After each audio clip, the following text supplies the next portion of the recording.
आज हम एक्सेल की थर्ड क्लास पढ़ने वाले हैं। इस थर्ड क्लास में जैसे अभी तक आपने देखा कि हम कैसे बिल बनाएं, किस तरह से एक्सेल के बेसिक्स को हम सीखें। Now just start the study.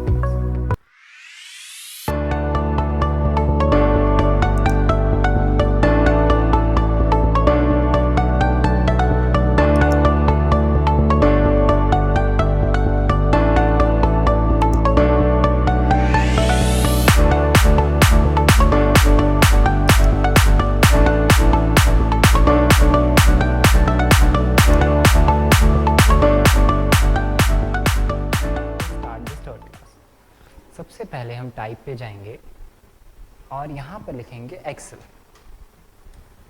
But ये बहुत सिंपल तरीका हो गया। अगर आपको इसे और अट्रैक्टिव बनाना है तो आपको यहाँ से विंडो के साथ R दबाना है और यहाँ पे आपको लिखना है Excel. Then you click okay. जैसे ही आपने यहाँ पे ओके क्लिक करा, आपके सामने एक्सेल आ जाएगा। एक्सेल आने के बाद सबसे पहले हम ब्लैंक वर्कबुक पर क्लिक करेंगे। ब्लैंक वर्कबुक पर क्लिक करते ही यहाँ से हमारे सामने यहाँ से एक्सेल ओपन हो जाता है, जैसा कि अब तक आप सभी ने पढ़ लिया है। सो आज हम पढ़ने वाले हैं number format. What is number format? यहाँ पे आप सभी को दिख रहा होगा कि हम जिस भी सेल पे क्लिक कर रहे हैं उस सेल का एक अपना ही एक नेम आ रहा है। जैसे इस सेल का है F4, इस पर हम क्लिक करेंगे तो इसका है E6, इस पर क्लिक करेंगे तो H7। कहीं भी हम क्लिक करें तो वहाँ पे उसका नंबर या नेम ऑटोमेटिकली वहाँ पर शो होगा। उसी तरह से इन सेल्स के अलग अलग फॉर्मेट भी होते हैं। जैसे कोई सेल का फॉर्मेट नंबर होता है, किसी का करेंसी होता है। अब ये सारी चीज़ें हम देखते हैं। सबसे पहले यहाँ पे ये लिखा है जनरल। जनरल का मतलब होता है कि इसका कोई भी स्पेसिफिक फॉर्मेट नहीं है, हम इसमें कुछ भी लिख सकते हैं। हम चाहे तो इसमें टेक्स्ट भी लिख सकते हैं, हम चाहे तो इसमें नंबर भी लिख सकते हैं, हम जो चाहे वो लिख सकते हैं। देन उसके बाद यहाँ पे आता है हमारे पास नंबर। इसको यूज़ किया जाता है ओनली फॉर नंबर फॉर्मेट के लिए, कि अगर हम यहाँ पे कोई नंबर्स लिखते हैं सो ऑटोमेटिकली यहाँ पे डेसिमल वो ले लेगा और ऑटोमेटिकली ये जो फॉर्मेट है वो कौन सा हो जाएगा? Number format. अगर आपके जो डेसिमल है, ये जो डेसिमल पॉइंट के पीछे की दो जो वैल्यू है, अगर आपको उसे बढ़ानी है तो आप इसका यूज़ करके भी इसे बढ़ा सकते हैं। और अगर कम करना है तो आप इसका यूज़ कीजिए डिक्रीज, और इसका भी यूज़ आप कर सकते हैं। इसका मतलब होता है इंक्रीज डेसिमल और इसका मतलब होता है डिक्रीज डेसिमल। देन यहाँ पे हम जाएंगे, अब आगे चलते हैं, और ये है करेंसी। बहुत सारी जगहों पे देखा होगा, बहुत सारे बिल के फॉर्मेट में आपने देखा होगा कि एक डॉलर का निशान लगा रहता है। अब हम देख लेते हैं, जैसे हमने यहाँ पे 125 लिखा और यहाँ पे मैंने लिख दिया $125। सो दोनों में कुछ फ़र्क दिख रहा है। दोनों में ये फ़र्क है कि पहला जो फॉर्मेट है वो राइट में है और जो सेकंड फॉर्मेट है वो लेफ़्ट में है। अब राइट वाले फॉर्मेट को हम नंबर एज अ नंबर लेते हैं और लेफ़्ट वाले फॉर्मेट को हम एज अ टेक्स्ट लेते हैं। लेकिन हमको डॉलर का निशान तो चाहिए। अब कैसे आएगा? तो अब यहाँ से नंबर पे हमें क्लिक करना है और यहाँ से हम क्लिक करेंगे करेंसी पर। जैसे ही हम करेंसी पे क्लिक करके यहाँ से हम कुछ भी लिखेंगे सो ऑटोमेटिकली करेंसी का निशान आ जाएगा। और लेकिन अब भी जो उसका फॉर्मेट है वो राइट में ही है, यानी कि अब भी ये एक नंबर ही है। आगे चलते हैं। अगर इस करेंसी का फॉर्मेट हमको चेंज करना है तो हम यहाँ से करेंसी पे क्लिक करेंगे और क्लिक करने के बाद यहाँ से आपको जाना है मोर नंबर फॉर्मेट्स। मोर नंबर फॉर्मेट जैसे ही आपके सामने ओपन होगा, आपको उस पर क्लिक करना है। यहाँ से आप किसी भी कंट्री का कोई भी सिंबल लगा सकते हो जो आपको अच्छा लगता है। जैसे हमें डॉलर चाहिए था तो हम यहाँ से डॉलर ले लेते हैं, तो आपने डॉलर पे क्लिक करा। यहाँ से हम देख सकते हैं डेसिमल को बढ़ाना और कम करना, ये हम वहाँ पे भी देख चुके हैं। और अब हम इसे करेंगे ओके।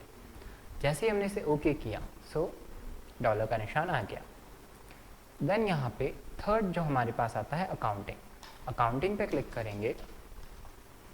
इसमें दोनों चीज़ें सेम ही होती है, बस फ़र्क इस चीज़ का रहता है कि जो अकाउंटिंग का निशान है वो यहाँ दूर रहता है और करेंसी में वो पास रहता है। आगे चलते हैं। देन ये है शॉर्ट डेट।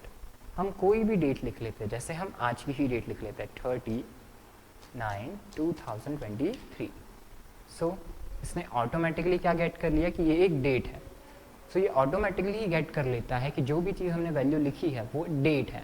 अगर हमें इसे लॉन्ग डेट करना है तो यहाँ से हम एक लॉन्ग डेट पे क्लिक करेंगे, सो ऑटोमेटिकली कुछ इस तरह से ये लॉन्ग डेट हो जाएगी। आप यहाँ से इसका विड्थ भी बढ़ा सकते हैं। देन हम इसमें क्लिक करेंगे और यहाँ पे क्लिक करने के बाद ये लिखा है मोर नंबर फॉर्मेट्स। आपको मोर नंबर फॉर्मेट्स पे क्लिक करना है और आप यहाँ से जो फॉर्मेट आपको अच्छा लग रहा है आप उस पर क्लिक करिए एंड ओके कर दीजिए। तो ऑटोमेटिकली यहाँ पे आपका फॉर्मेट आ जाता है। देन आगे चलते हैं और यहाँ पे ये है टाइम। कोई भी टाइम अगर आपको लिखना है इसके अंदर तो आप टाइम लिख सकते हैं। हम सिंपली बिना किसी फॉर्मेट के टाइम लिख के देख सकते हैं। जैसे हमने लिखा 5। अब ये 5 कौन सा है, AM या PM, कैसे पता चलेगा? और इसने अभी कस्टम कर दिया है ऑटोमेटिकली। हम इस पर अभी टाइम पे क्लिक कर देते हैं तो अभी ये 5 आ गया, बट AM PM नहीं आया। तो हम वापस वही जाएंगे, मोर नंबर फॉर्मेट्स पे क्लिक करेंगे और यहाँ से अगर आपको PM पे क्लिक करना है तो आप PM AM जिस पे क्लिक करना चाहें आप क्लिक कर दीजिए और ओके कर दीजिए। तो कुछ इस तरह से आ जाएगा। अब हम यहाँ पे लिखेंगे AM आ रहा है, बट PM कैसे करेंगे? सो एक्सेल के अंदर 24 आवर्स वाला फॉर्मेट चलता है। जैसे 12 के बाद डायरेक्ट 1 2 3 4 कुछ इस तरीके से, सॉरी 12 के बाद एक्सेल में 24 आवर्स वाला फॉर्मेट चलता है। जैसे कि 12 के बाद 30 40 50 60 17 कुछ इस तरह से। तो हम यहाँ पे लिख लेते हैं 16:30। Now what the time is 4:30 PM। आगे चलते हैं और यहाँ पे जाने के बाद हमारे पास आ जाता है परसेंटेज। जिस तरह से हम अपनी मार्कशीट में परसेंटेज लगाते हैं उसी तरह से हम इसके अंदर भी परसेंटेज लगा सकते हैं। तो हम इसमें क्लिक करेंगे और यहाँ से परसेंटेज पे हमको क्लिक कर देना। जैसे ही हमने परसेंटेज पे क्लिक करा, यहाँ से हमने लिखा 50, सो ऑटोमेटिकली परसेंटेज में एक का साइन आ गया, बट फिर भी ये एक नंबर फॉर्मेट ही कहलाएगा। यहाँ से आप जैसे हमने लिख दिया 80, सो ऑटोमेटिकली 80 में आ गया। बट इसमें अगर हमने पहले 80 लिखा यानी पहले 20 लिखा, देन हम यहाँ पे जनरल में गए और हमने परसेंटेज पे क्लिक करा, सो ये 2000% ले रहा है। क्यों?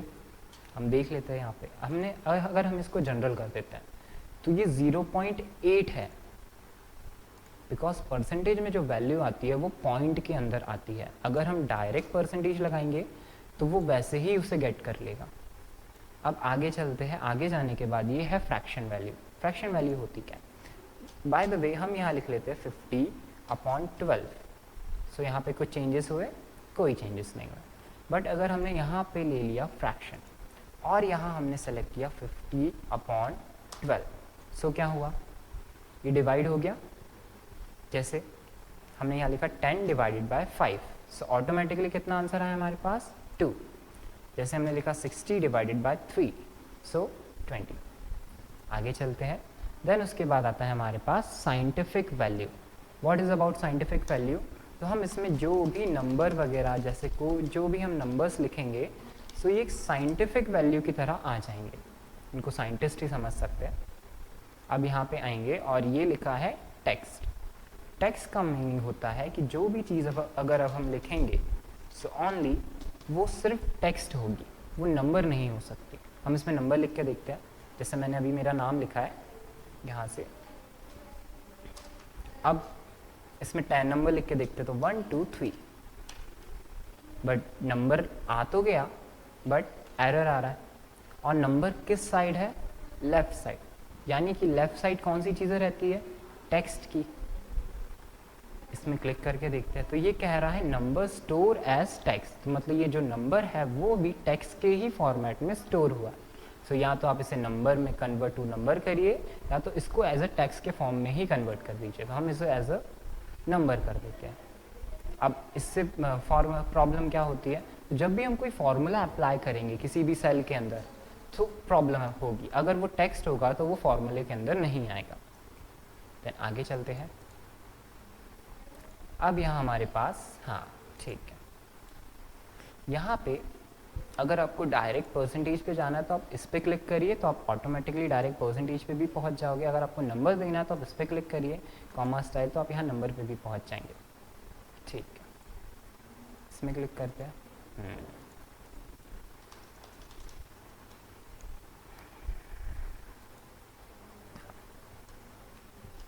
अब यहाँ पे एक और फॉर्मेट हमारे सामने आता है कि ये कौन सी चीज़ है, ये कॉमा स्टाइल, ये क्या होता है।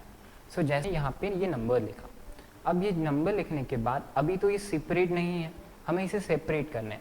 सो यहाँ पे आ जाएंगे कॉमा स्टाइल पे और इस पर क्लिक करेंगे, सो ऑटोमेटिकली ये सेपरेट हो जाएंगे इसके अकॉर्डिंग। ठीक, आगे चलते हैं।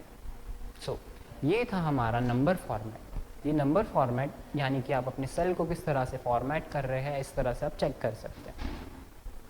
तो इसी तरह से आने वाली वीडियोस भी हमारी ऐसी ही आएगी। सो प्लीज़ बने रहिए हमारे साथ इस सीरीज़ में। Thank you.